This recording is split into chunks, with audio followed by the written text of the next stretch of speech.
Hello friends, welcome to digital tech diary channel. Friends, আজ আমি আপনাদেরকে দেখাবো কিভাবে আপনি আপনার ফটোশপ দিয়ে যে কোনো ইমেজ বা লোগোকে রাউন্ড করে ক্রপ করবেন। আর ফ্রেন্ডস, অবশ্যই আপনি আমার চ্যানেলটিকে সাবস্ক্রাইব করে দিন এবং লাইক বাটনটি প্রেস করে রাখুন। তো ফ্রেন্ডস, প্রথমে আমি ফটোশপের ফাইল মেনুতে যাব। ফাইল মেনু থেকে ওপেন মেনুতে গিয়ে আমি আমার ড্রাইভ থেকে যে ছবিটিকে ক্রপ করব সেই ছবিটি ওপেন করব। তো ধরুন আমি আমার এই ছবিটিকে ক্রপ করব, ওই ছবিটি ওপেন করলাম।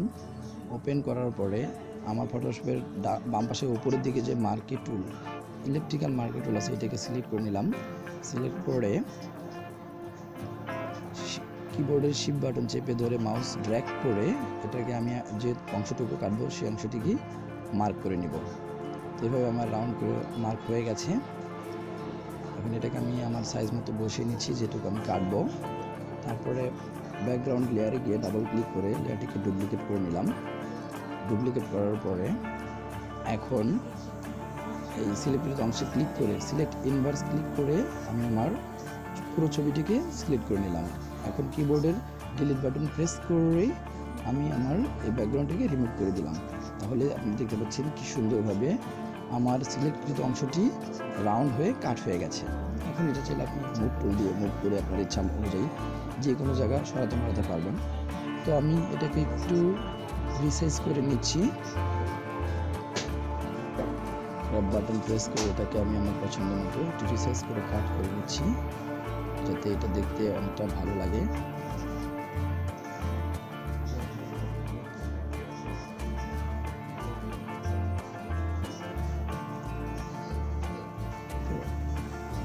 রিসাইজ হয়ে গেছে। এখন আপনাদেরকে একটু জুম করে দেখাচ্ছি। দেখেন ছবিটা এরকম দেখাবে। এরপর আপনি চাইলে এটা মুভ করতে পারবেন।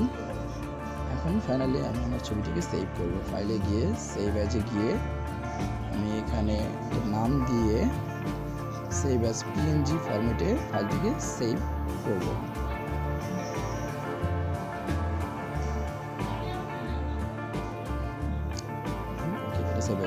এখন আমি আপনাদেরকে দ্বিতীয় পদ্ধতিটি দেখাচ্ছি। দ্বিতীয় যেভাবে আপনারা যে কোনো ছবিকে রাউন্ড করে কাট করতে পারবেন। তো প্রথমে আপনি ফাইল মেনুতে গিয়ে একটি নতুন ছবি ওপেন করবেন। তো প্রথমে আমি একটি নতুন ছবি ওপেন করে দেখাচ্ছি। ফাইল মেনুতে গিয়ে ওপেনে গেলাম। ওপেনে যাওয়ার পরে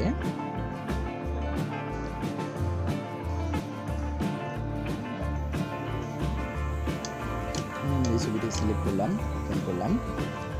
দেন টুল বক্সের নিচের দিকে যে মার্কি টুল আছে, এই ইলেকট্রিক্যাল টুল আছে, এই টুলটিকে সিলেক্ট করে মাউসে কিবোর্ডের শিফট বাটন চেপে ধরে এটাকে আগের মতো মাউস ড্র্যাগ করে আমি আমার পছন্দ অনুযায়ী ছবিটি সিলেক্ট করে নেব।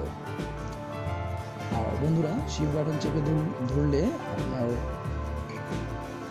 গোলাকৃতিটা একেবারে গোল হবে, অর্থাৎ কোথাও আঁকা বাঁকা হবে না। শিফট বাটন চেপে ধরে ড্র্যাগ করে এটাকে আমার পছন্দ অনুযায়ী রাউন্ড করে নিলাম। এরপর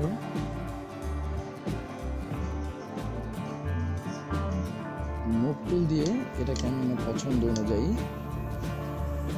নিয়ে নিলাম যে অংশটা আমি কাটবো।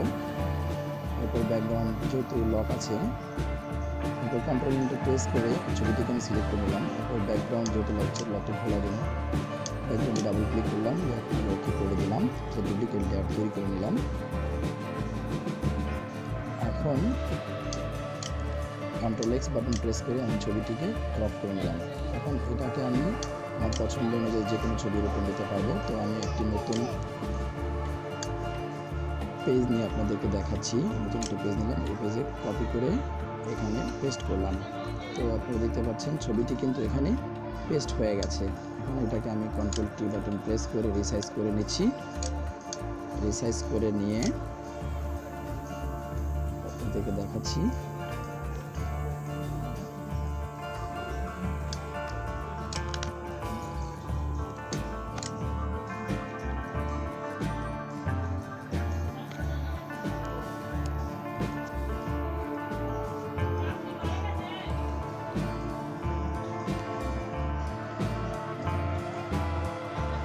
ছবিটি রিসাইজ হয়ে গেছে।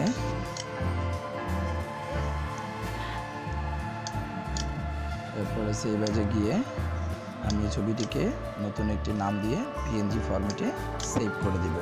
তো ফ্রেন্ডস, এভাবে চাইলে আপনারা যে কোনো ছবিকে আপনাদের পছন্দ অনুযায়ী ক্রপ করতে পারবেন, একবারে রাউন্ড করে। ভিডিওটি দেখার জন্য ধন্যবাদ।